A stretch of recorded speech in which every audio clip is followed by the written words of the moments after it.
Pengolahan licit. Pengelolaan TPA di Indonesia yang sebagian besar dioperasikan secara open dumping, pada umumnya dikarenakan keterbatasan sarana dan prasarana, salah satunya adalah tidak berfungsinya instalasi pengolahan licit dengan benar. Instalasi pengolahan licit memegang peranan yang cukup penting dalam usaha melindungi tercemarnya lingkungan di sekitar TPA dari cairan licit. Licit merupakan zat pencemar yang sangat berbahaya, karena karakteristiknya yang mengandung kadar organik yang tinggi, bahkan tidak jarang juga mengandung kadar logam berat. Licit dapat didefinisikan sebagai cairan yang menginfiltrasi melalui tumpukan sampah dan telah mengekstraksi material terlarut maupun tersuspensi. Di kebanyakan landfill, licit terbentuk dari cairan yang memasuki area landfill dari sumber-sumber eksternal, seperti drainase permukaan, air hujan, air tanah, dan cairan yang diproduksi dari dekomposisi sampah, sedangkan licit yang ditimbulkan dari kadar air yang terkandung dari dalam sampah dapat diabaikan dalam perhitungan, karena jumlahnya yang relatif kecil. Licit memiliki karakteristik yang khas, yaitu tingginya kandungan organik, logam, asam, garam terlarut, dan mikroorganisme. Karakteristik tersebut menyebabkan licit menjadi sangat berbahaya untuk lingkungan dengan potensial kontaminasi melebihi dari beberapa limbah industri.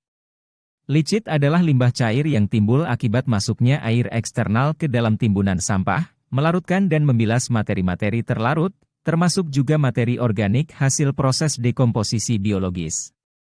Dari sana dapat diramalkan bahwa kuantitas dan kualitas licit akan sangat bervariasi dan berfluktuasi. Dalam kaitannya dengan perancangan prasarana sebuah landfill, paling tidak terdapat dua besaran debit licit yang dibutuhkan dari sebuah lahan urup, yaitu untuk perancangan saluran penangkap dan pengumpul licit, yang mempunyai skala waktu dalam orde yang kecil, biasanya skala jam, artinya saluran tersebut hendaknya mampu menampung licit maksimum yang terjadi pada waktu tersebut. Untuk perancangan pengolahan licit, yang biasanya mempunyai orde dalam skala hari, dikenal sebagai debit rata-rata harian. Rancangan praktis yang sering digunakan di Indonesia untuk perancangan antara lain adalah 1. Debit pengumpul licit, dihitung dari rata-rata hujan maksimum harian dari data beberapa tahun. Asumsi bahwa curah hujan akan terpusat selama 4 jam sebanyak 90%. 2. Debit pengolah licit, dihitung dari rata-rata hujan maksimum bulanan, dari data beberapa tahun, atau dihitung dari neraca air, kemudian diambil perkolasi kumulasi bulanan yang maksimum.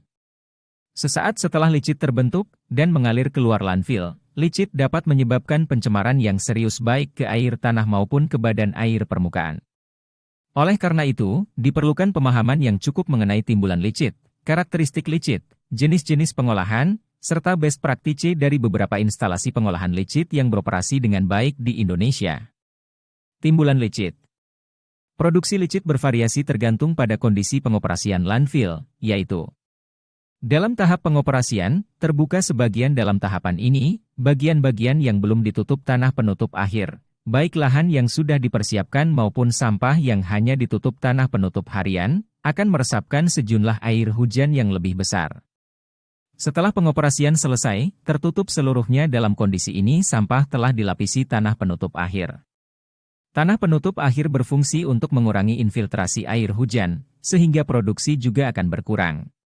Pendekatan yang biasa digunakan dalam memprediksi banyaknya licit dari sebuah landfill adalah dengan metode neraca air dengan metode Thornthwaite dan metode HELP yang dikembangkan oleh USEPA.